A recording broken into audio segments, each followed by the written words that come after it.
Joined now by Brigadier General Yossi Kuperwasser, former head of the research division at the IDF's Intelligence Corps, as well as the Director General of the Ministry of Strategic Affairs. Thank you very much indeed for joining us, sir. During your military service, you served as, amongst other positions, Central Command Intelligence Officer, also the Intelligence Attaché to the United States. You also participated in the Yom Kippur War and the First Lebanon War. Extremely rich experience. I'd like to start by asking you first, doesn't look like the United States or Israel foresaw Bashar al-Assad's ouster. Did you foresee it, or did it take you by surprise as well? No, personally, I was not taken by surprise. First of all, good afternoon. I was not taken by surprise because what I heard throughout the last couple of months from people with connections in the Syrian, what used to be opposition, was that they are eager to see more strikes of Israel against the Iranian-led Axis, and that creates the appetite for them to launch an attack against the Assad regime. And so I was not surprised with and they were quite convinced that the opposition is going to have the upper hand if it launches such an attack. So it wasn't a surprise. Nevertheless, I was surprised with the easiness with which they have managed to get rid of the Assad regime. That was some surprise of the way it was done. You've been quoted in the media as saying that what we've witnessed is the beginning of the fall of the Iranian axis of evil. So it seems that you think that the fall of Bashar al-Assad has got some pretty far-reaching consequences. For sure. I think that what we have done with Hamas and Hezbollah were steps in the direction of bringing about the collapse of the Iranian-led evil axis of evil. And the fall of Assad is actually putting an end to the dream of an axis, because Assad was critical for having the ability for the Iranians to act as if they have an axis. Now, without Assad, they cannot reach Lebanon, and this means that Hezbollah is going to witness and experience very difficult times in the coming months, and it's not going to be able to rearm and regroup. And everybody looks at Hezbollah now as very weak, and I think that they should expect more pressure put on them from within Lebanon and from Syria. So it's very bad news for Hezbollah, and they cannot reach Hamas either. And although Hamas has mixed feelings about what happened, but the Iranians cannot reach them as they used to in the past. And it's a very difficult situation for the Iranian axis. And I think Iran is in a state of shock with what has happened in 3 months, from dreaming about becoming the hegemon power in the Middle East, putting pressure on Israel to the point that Israel will be encircled and it will create the possibility of wiping it off the map. Now it's about the tables have turned, and it's about not only the ability to maintain the axis, which is already very deeply hurt, but also about the question of whether Iran would be able to sustain the Iranian regime is going to be able to sustain control of Iran itself. Sure. And I mean, as you say, an extremely surprising sequence of events these last 3 months, extremely damaging for Iran. But specifically on the question of Syria, the Israeli Prime Minister seems to be suggesting that Israel deserves some credit for the downfall of Bashar al-Assad. Do you agree with him?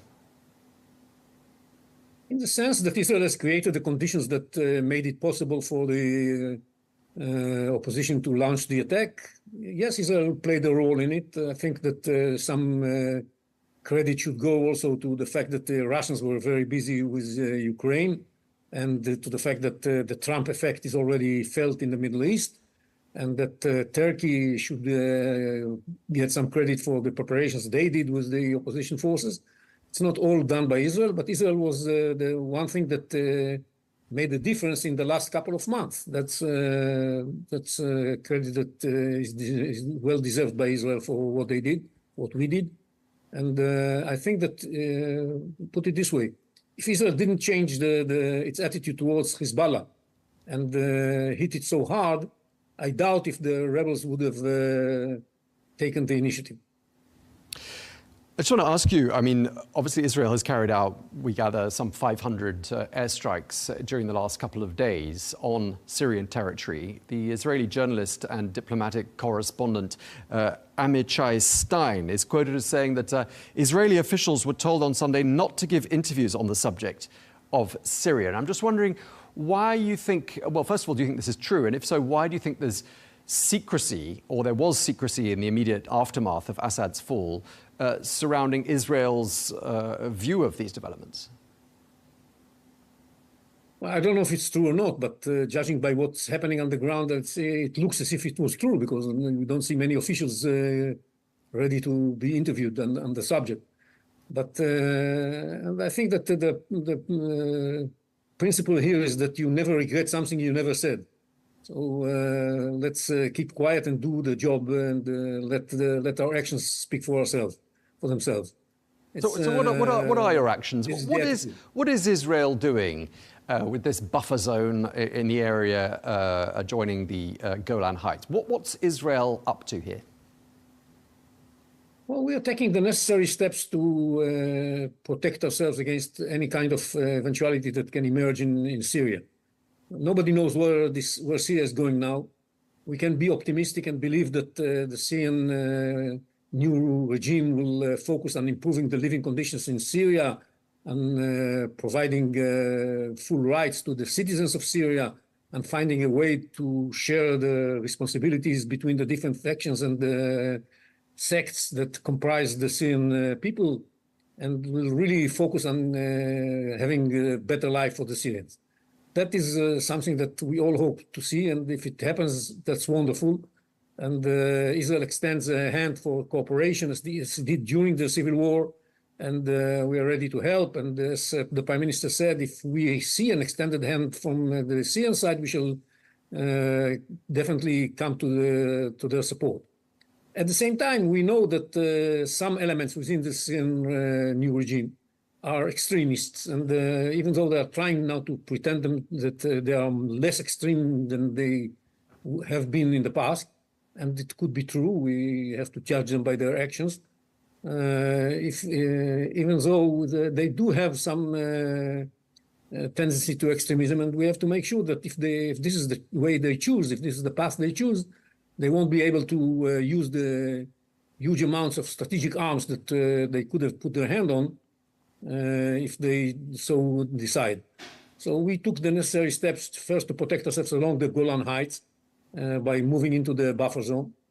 And the other move that we did was to eliminate the weaponry and the production capabilities of the Syrian that are on Syrian soils, and by that solve the problem. We have to remember we still have this memory of what has happened in Libya after the ousting of Gaddafi, when the weapons arsenal that was there was delivered for all kinds of radical and extremist organizations around the Middle East, and caused a lot of damage to people of the Middle East.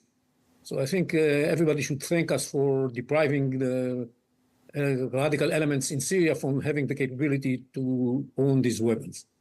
Well, Russia doesn't sound very happy about what Israel is doing on Syrian territory, extremely angered by these Israeli strikes on Syria. And of course, Russia's got this military presence inside Syria with the port and the landing strip up in the north. I mean, there's a risk, isn't there, of a miscalculation by Israel and hitting some of Russia's assets. What would happen if that were to occur? This is not going to occur. First of all, we have very good coordination for many years with the Russians, just to make sure that we don't hit their forces. And we tell them in advance that when we carry out an attack, well, it's in the last minute maybe, but enough time to avoid friction with the Russians. And anyhow, they are leaving Syria, and, so it's not a problem.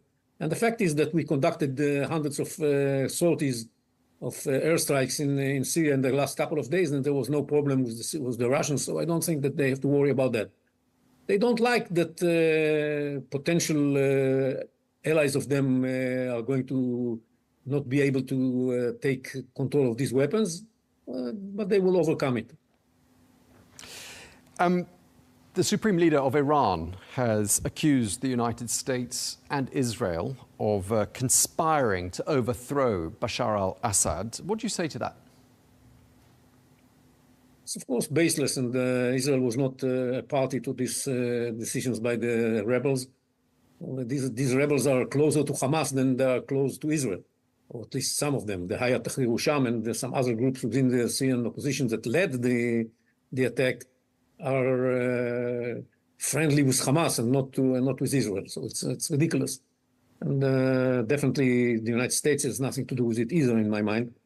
So it's the Iranians simply have to explain why they failed and why they didn't come to the rescue of Assad, and they would blame anybody for their mischiefs and lack of capability to help a friend that they were committed to its survival for so many years.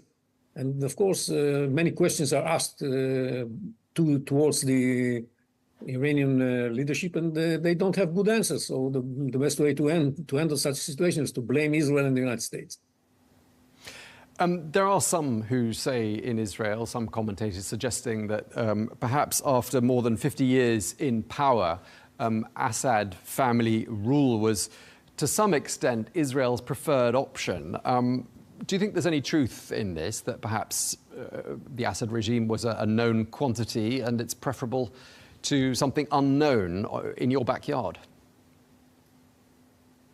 Well, I would say the following. It was not that terrible that it forced us to do something about it.